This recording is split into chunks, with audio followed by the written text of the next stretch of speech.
kali ini, yaitu tentang perjuangan menghadapi ancaman disintegrasi bangsa. Anak-anakku sekalian, perlu Anda ketahui bahwa setelah kita merdeka tanggal 17 Agustus 1945, kita menghadapi berbagai macam ancaman yang datangnya dari dalam negeri, yaitu istilahnya terjadi disintegrasi dalam negeri yang dilakukan oleh bangsa kita sendiri. Ini terjadi pada tahun 1945 sampai 1965. Sebenarnya apa yang memicu terjadinya disintegrasi pada awal kemerdekaan? Ada 3 hal menjadi permasalahan, anak-anak. Yang pertama, karena terkait dengan sebuah ideologi. Yang kedua, terkait dengan adanya kepentingan. Yang ketiga, yaitu terkait dengan sistem pemerintahan. 3 hal tersebut memicu terjadinya disintegrasi bangsa, di mana beberapa daerah terjadi pemberontakan. Kita bahas tentang kaitannya dengan ideologi. Di antaranya terjadilah pemberontakan PKI Madiun, pemberontakan DITI, dan pemberontakan G30S PKI.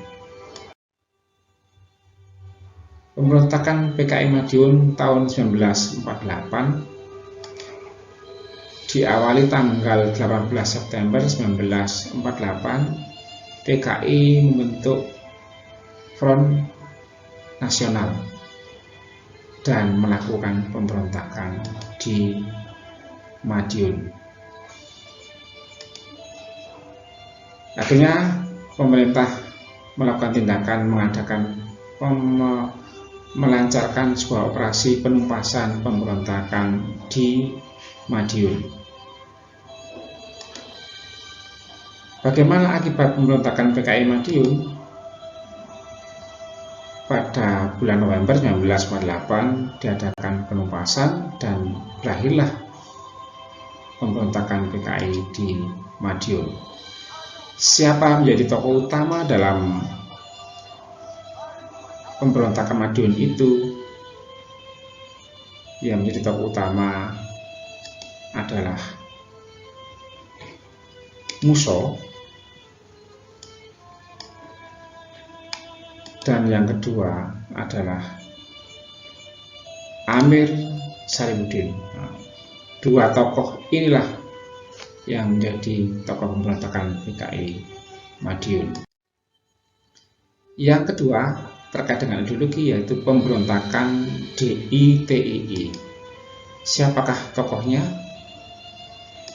Yaitu tokoh yang bernama Kartosoewirjo.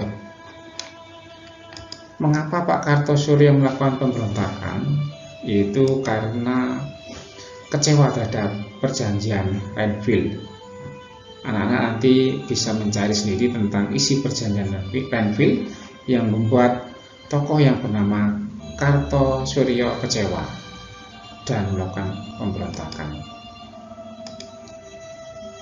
Apa yang dilakukan Kartosoewirjo? Yaitu pada tanggal 7 Agustus 1949 membentuk gerakan Darul Islam DI dan Tentara Islam Indonesia, yaitu yang disingkat DITII, yang berpusat di daerah Tasikmalaya, Jawa Barat. Bagaimana perkembangan organisasi DITI? Berkembang dengan pesat di berbagai daerah, di antaranya yaitu di Jawa Tengah, Sulawesi Selatan, Kalimantan, dan Aceh, yang awalnya berpusat di Jawa Barat, Tasikmalaya. Bagaimana sikap pemerintah untuk menghadapi pemberontakan DITI, di mana pemerintah melakukan penumpasan terhadap pemberontakan DITI yang dipimpin oleh Kartosuryo, yaitu melakukan sejumlah aksi militer atau secara fisik dan juga dengan cara damai. Yang berikutnya, yang ketiga, terkait dengan sebuah ideologi, yaitu pemberontakan G30 SPKI. Apa yang menjadi latar belakang pemberontakan G30 SPKI ini? Yaitu karena adanya persaingan antara PKI dan Angkatan Darat dalam percaturan politik Indonesia saat itu. Bagaimana proses pemberontakan G30 SPKI? Pada waktu itu tanggal 30 September 1965, pasukan PKI yang di bawah pimpinan Kolonel Untung mengadakan pemberontakan dengan membunuh sejumlah petinggi perwira Angkatan Darat yang anti komunis. Perlu Anda ketahui anak-anak bahwa Kolonel Untung adalah komandan pasukan Cakrabilawa. Kalau sekarang namanya pasukan pengawal presiden atau terkenal dengan nama Panpaspres.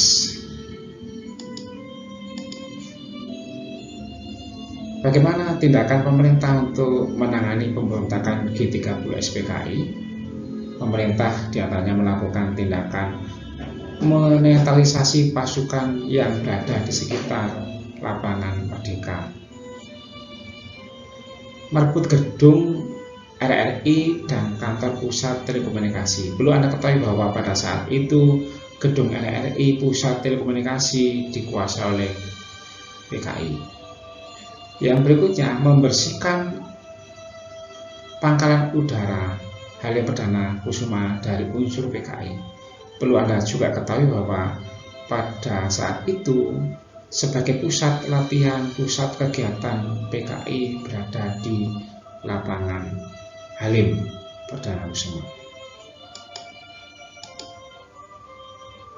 Dokumen penting terkait dengan pemberontakan G30 SPKI yang sekarang kita ketahui yaitu tentang Surat Perintah 11 Maret atau istilahnya Super Semar. Surat perintah dari Presiden Soekarno yang ditujukan kepada Soeharto untuk bisa menetapkan negara kita setelah adanya pemberontakan G30 SPKI. Siapa yang menjadi korban dalam gerakan 30 September? Ada 7 perwira yang menjadi korban keganasan pemberontakan G30 SPKI. Di antaranya ada Ahmad Yani, Suprapto, Haryono, Sutoyo, Panjaitan, S. Parman, dan Tendean. Satu jenderal lagi yang lolos dari sergapan dari pemberontakan G30 SPKI, yaitu Jenderal Nasution. Yang berikutnya anak-anak, pemberontakan yang terkait dengan adanya kepentingan. Di antaranya adalah pemberontakan APRA, pemberontakan Adiasis, pemberontakan RMS. Pemberontakan APRA tokohnya adalah yang bernama Raymond Westerling. Mengapa mereka memberontak? Karena tidak puas terhadap kebijakan RIS, kebijakan Republik Indonesia Serikat. Apa yang dilakukan yaitu membunuh ratusan pasukan divisi Siliwangi di Bandung. Bagaimana tindakan pemerintah? Bahwa pemerintah melakukan penumpasan dan tahun 1950 pasukan APRA mulai tercerai-berai. Dan akhirnya APRA bergabung dengan APRIS, Angkatan Perang Republik Indonesia Serikat. Yang berikutnya terkait dengan kepentingan pemberontakan Andi-Aziz. Ini diawali dengan adanya kebijakan bahwa pada tahun 1949 membentuk Angkatan Perang Republik Indonesia Serikat atau APRIS. Andi-Aziz memberontak dengan cara menangkap beberapa pasukan APRIS. Bagaimana tindakan pemerintah? Tindakan pemerintah mengeluarkan ultimatum kepada Andi-Aziz. Ultimatumnya yaitu yang berisi dalam waktu 4x24 jam Andi-Aziz harus melaporkan diri kepada pemerintah RIS di Jakarta. Yang terkait dengan kepentingan yaitu pemberontakan RMS yang dipimpin oleh Samukil. Pemberontakan RMS yaitu pemberontakan Republik Maluku Selatan. Diawali dengan kebijakan negara Indonesia Timur yang berupaya membubarkan negara-negara bagian dan menyatukan dalam NKRI, sehingga RMS yang dipimpin oleh Samukil memberontak dengan cara memproklamasikan berdirinya Republik Maluku Selatan. Bagaimana tindakan pemerintah? Pemerintah menumpas dengan cara militer maupun menumpas dengan cara menyelesaikan dengan cara damai. Yang ketiga, pemberontakan yang terkait dengan sistem pemerintahan. Ada 3 pemberontakan yang terkait dengan sistem pemerintahan, di antaranya pemberontakan PRRI, pemerintah, persoalan negara federal dan BFU. Pemberontakan PRRI adanya kecemburuan atau ketidakpuasan terhadap pemerintah pusat, sehingga PRRI mengadakan sebuah pemberontakan dengan memunculkan dewan daerah seperti Dewan Banteng, Dewan Gajah, Dewan Garuda, dan Dewan Manguni. Apa yang dilakukan pemerintah? Pemerintah melakukan penumpasan dengan membentuk operasi tegas, operasi 17 Agustus, operasi Sadar, dan operasi Merdeka, sehingga berhasil ditumpas. Pemberontakan yang berikutnya terkait dengan pemerintah yaitu pemberontakan Permesta. Pemberontakan Permesta ini tokohnya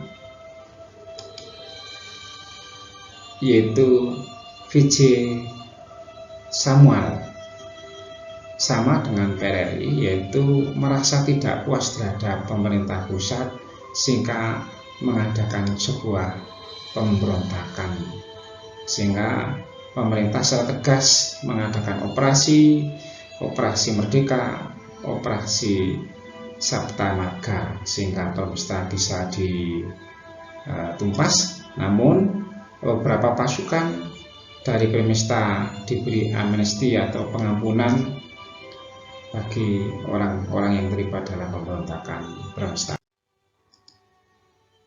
Yang terakhir terkait dengan pemerintahan, persoalan pemerintahan, yaitu persoalan negara federal dan BFU. Anak-anakku sekalian, dibentuknya negara federal dan BFU ini ternyata menyebabkan permasalahan, sehingga terjadi 2 golongan. Golongan federal yang pro Belanda dan golongan federalis yang pro republik.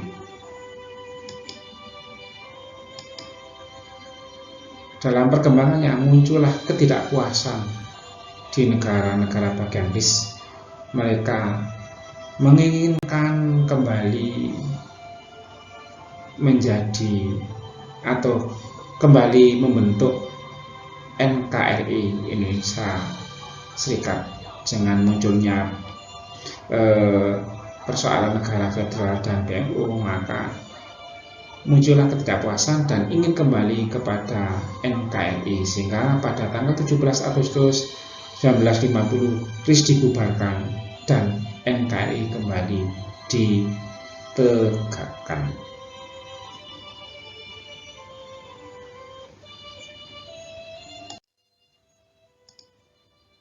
Berikutnya anak-anak, yaitu upaya mempertahankan integrasi bangsa, upaya untuk mempersatukan negara kita.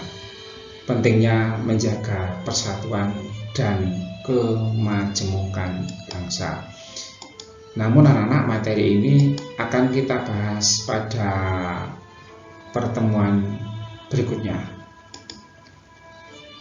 Anak-anak, cukup sampai di sini untuk materi kali ini terkait dengan pemberontakan dalam negeri yang terkait dengan adanya ideologi, adanya kepentingan, adanya pemerintahan. Ada 3 hal yang menyebabkan adanya pemberontakan dalam negeri. Demikian materi pada saat ini. Kita ketemu pada materi berikutnya. Jangan lupa anak-anak, pada masa pandemi ini senantiasa menjaga kesehatan, lakukan protokol kesehatan, memakai masker, mencuci tangan, dan jangan lupa jaga jarak.